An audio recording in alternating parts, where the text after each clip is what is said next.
Is there any tip you'd give to a young entrepreneur to make sure that you're having those discussions? I would say it's a conversation you have to have gently, because depending on how passionate your spouse is, your significant other is on the business, you don't want to discourage them or try to prevent them from wanting to pursue that line of business, especially when you don't know what it can turn into. So I would say grace and patience would be my tidbit. Grace and patience, and just kind of having those conversations, maybe even showing interest to kind of see like what's going on, where you can help at. That way you can do it together. What's up, action takers? Welcome back to After Hours Entrepreneur. This is your guide to building your very own thriving, freedom-loving, freedom-building six-figure business. And today, I'm bringing you a backstage pass to the NSU Levan Center of Innovation's Innovation Day 2022.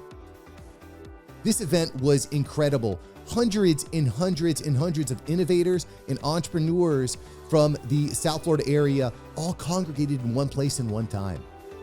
What you're about to watch is one of the episodes in the series where I'm talking with a local entrepreneur who's making it happen just like you.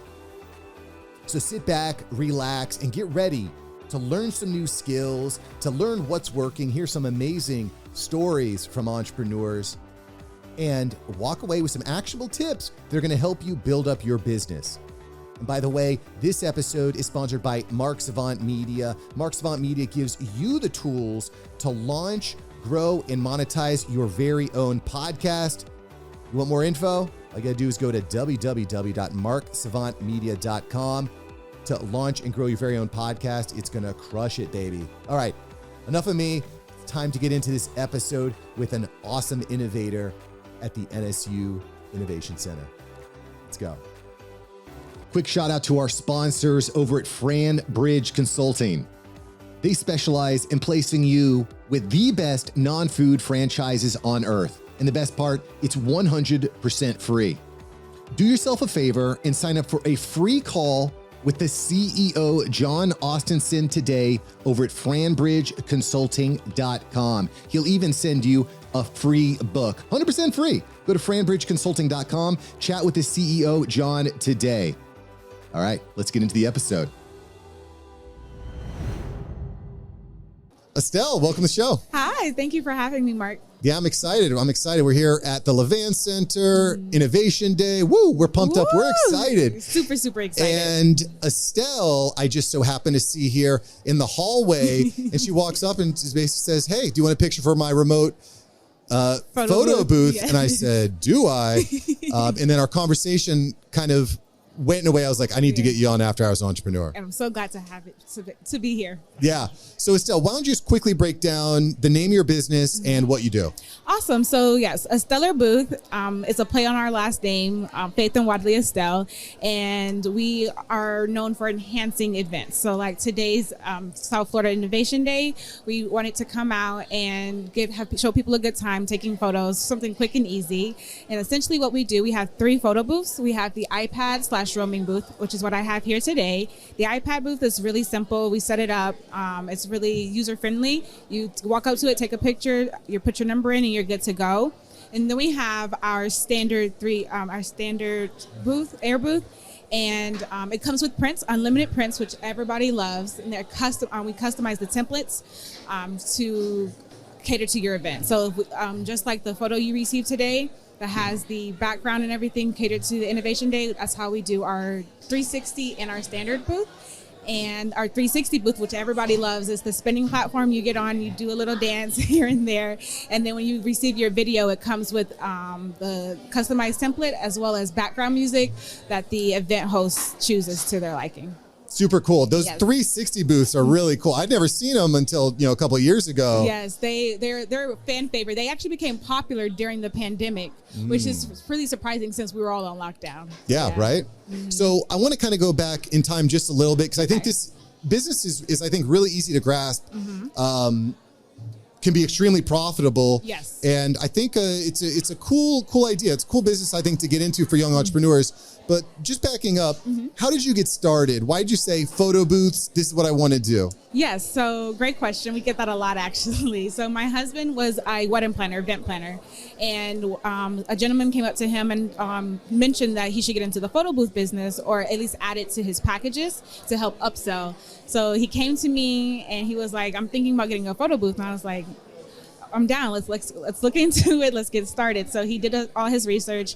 We ordered our, this was back in 2019. So we ordered our first air booth, I want to say in December of 2018, received it in March or April of 2019, and then we had our first event in May of 2019. The event was a wedding It was event? a baby shower. Baby shower, Yes, okay. sir. So for our very first event was a friend of ours' baby shower, and then we've just been advancing it and moving forward since then. Super cool. How are you landing clients? How are you finding clients that are going to hire you to come to their event?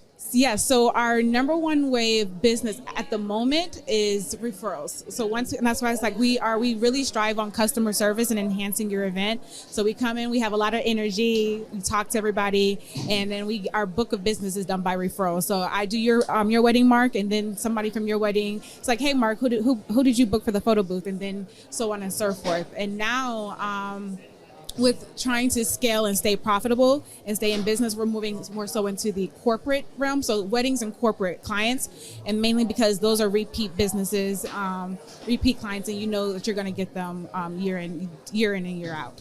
So. Yo, are you interested in business ownership? For many entrepreneurs, the journey starts with non-food franchising. Franchising is simply the better option for many entrepreneurs, and demand is at an all-time high. Lucky for you, John Austinson, founder of Franbridge Consulting, is here to help you today. John and his Franbridge Consulting team are part of the largest brokerage in the US and are constantly vetting the market thoroughly. Franbridge is hands down the premier source for the best opportunities in the non-food franchising world. They will find the best business for you, your personality, and your location, from healthcare to dumpsters, from youth soccer to oil changes, even insulation and windows. And the best part, it's 100% fee-free, no additional costs to you. You may have heard John on Entrepreneurs on Fire. He has served as an Inc. 500 franchisor, a multi-brand franchisee, and in fact, he's one of the top 1% consultants nationwide. Listen, sign up for a free consultation with the CEO, John, today, not his assistant, not his sales team. Sign up for free with John today at franbridgeconsulting.com. That's franbridgeconsulting.com. And guess what? He's even going to send you a copy of his book for free, Non-Food Franchising. For free book. You got to love it. So go to franbridgeconsulting.com right now. All right, let's get into the episode. One of the things, so when we talk about referrals, and I think a lot of people say, oh, I get referrals. One of the problems with referrals is it's hard to sustain referrals. Correct. But one of the things that's really cool and unique about your business is every time somebody takes a photo, they input their contact information. They put their phone number in there. So how are you leveraging those phone numbers and those contacts on the back end? Are you using that to stay in contact? Are you putting it into a database? How are you leveraging that? So we, and that's something that we're also looking into perfecting, because at one point we were trying to do that. And we would, every quarter we would send out a thank you for using our photo booth. And then like, here's a 10% coupon, or here's a gift for using the photo booth, to try to re-engage those users. Yep. But again, because of the price point and because of how events are spread out, because originally we were targeting baby showers, birthday parties, weddings, and those events are so far few in between, depending on the pool of people you're targeting. Sure. So with the numbers that we had, that's why we decided to take the route of trying to get into the corporate realm. And the more so the weddings, because those events happen on a more consistent basis versus your sweet 16s or your 50th birthday parties. To me, that's a really smart move, right? Because when we're starting a business, we just kind of, whatever we can take it. I'll take money, I'll take it from wherever. Yeah. But as you start to figure out where the market lies, where the opportunities are, you can start to double down and focus on that. Correct. Yeah. I mean, today you're probably going to meet 200 people. I know. I've already met some really amazing people. So I'm really excited about the connections and the networking I've been doing today. And like you mentioned, because our price point is something that we saw was an objective a lot of times. And so when we started narrowing down our target audience and we started narrowing down the customers and the content we wanted, we realized weddings and corporate events are more so what we're looking for. Well, and then you can start to narrow down the way that you talk to people. Yes. You narrow down the messaging and the marketing. You get you probably change up your business card to look very professional. Yeah, so we just updated our logos. We have to do new business cards, but we updated the website recently and our new logo.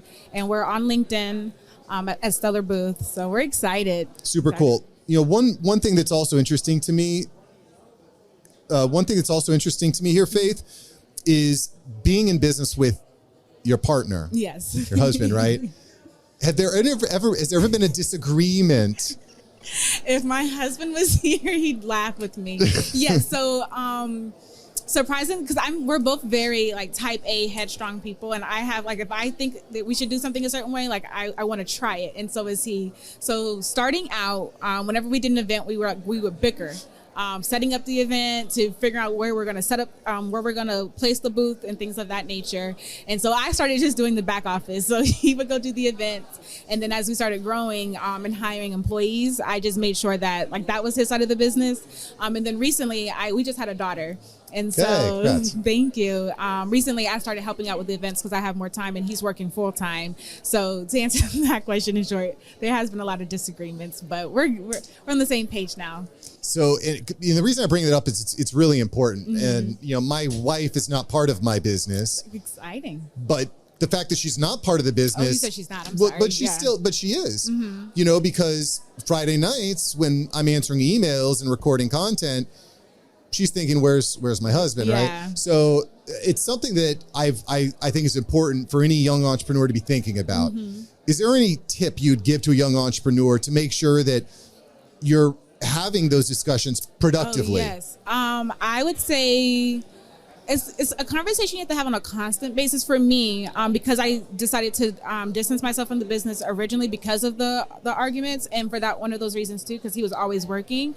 I would say it's a conversation you have to have gently, because depending on how passionate your spouse is, your significant other is on the business, you don't want to discourage them or try to prevent them from wanting to pursue that line of business, especially when you don't know what it can turn into. So our Estellar Booth has flourished into something so beautiful. And if I would have kept bickering with my husband, who knows what would have happened to it. So I would say grace and patience would be my tidbit. Grace and patience, and just kind of having those conversations, maybe even showing interest to kind of see what's going on, where you can help at. That way you can do it together. I love that. So yeah, you don't feel like you're each doing your own thing. So. Yeah, no, I love that. How can I be involved? The other rule that we've implemented in my house is a no shouting rule, no yelling. Oh, yes. If you yell, conversation's done. Yeah, well, you've automatically lost. You've lost if you're yelling. So, the other day I raised my voice. We were kind of going back and forth with my wife. It wasn't business related, but I raised my voice and she said, "Stop yelling. We have a no yelling rule." And I was like, "You're right." Yeah, and immediately brought me down. Immediately. Yeah. My husband talks in this very soothing tone. And so when I'm getting there and he stays at that level, I'm like, okay, let me bring myself back down. Yeah. So yeah. Yeah, that's important. Because communication is key in business, important. Especially when you put relationships into the business. Yeah. And we try to keep everything as much as possible, since we're married, our business, and not let that trickle over, our personal trickle over into that. Right. Which love the idea, but very difficult. Very difficult. Because both being entrepreneurial, it can become everything. Yeah. Which are the pros and cons, right? Pros and cons. Faith, before we get to the rapid fire, tell everyone, where can we get more faith in our life? Where can we find you? We can find us at www.estellarbooth.com or on Instagram at estellarbooth.com. So we try to keep it really simple. Bam. Contact us. And we're on LinkedIn at estellarbooth.com. Love it. All right, Faith, you ready for the rapid fire section? I'm ready. Let's go. Faith, what's the scariest movie you've ever seen? Candyman. I am terrified of Candyman. Old school. What's a movie that you love, but your husband does not want to watch it with you? Pretty much every Disney movie, but the Breakfast Club. I love the Breakfast Club. That's a good movie. Another throwback. Another throwback like that. If you could live anywhere in the world, where would you live? Fiji. It's one of my favorite places to dream about. If you could be any animal, what kind of animal would you be? A dolphin. Oh, I love that. Yeah. That's a good one. If also very family oriented, so you get to hang out with the crew. You get to hang out with the family. You're right. If you could sit next to anyone on a plane, who'd you sit next to? Rihanna. Oh, okay. Rihanna. Like that. Like that. Billionaire too, if I'm not mistaken. She's a billionaire. That she is. Where are you going to be professionally in 10 years? Professionally, I am going to be owning a multi-millionaire skincare company along with a multi-millionaire photo booth company. Okay, segue question. Love that. How are you going to leverage what you're doing now to get to that skincare company? That is a great question. That's still in the works. So I currently have 2 businesses. So my business partners for natural skin, we work on that, and I work on this with my husband. So that's a really good question, but I have to figure that out. The reason I'm thinking about that is I've been reading Patrick Bet-David's book, Your Next 5 Moves. And I just find it really interesting to always be thinking about where do I want to be at in 1 year, 5 years, 10 years, 20 years, and what are the moves I can make now to turn that into a reality? Yeah. Because it's not always obvious, and you still have to pay bills today. Yes. You know, take care of today. But the reverse engineering, I think, is a fun that's something really experiment. great to think about. That I definitely put some more thought into that. Yeah, and listen, you can always listen to the After Hours Entrepreneur for more ideas on how to get there. Yes. Final question here for you, Faith. If you had 10 seconds with yourself 10 years ago, what would you say? I would say, Faith, mistakes happen, failure happens, but it's how you move forward that makes all the difference, and not to harp on the past. That's I love that. Faith said it. I agree with it. Faith, thank you. Thanks for joining the show. Thank you for having me, Mark. Yo, thanks for listening to today's episode. I hope you enjoyed it, and I hope you're walking away with something practical that you can use in your business. If you enjoyed the episode, make sure to hit that subscribe button, and we will catch you here next time on After Hours Entrepreneur. It's up to you. Go take the action, baby. Go make it happen. See ya. Peace.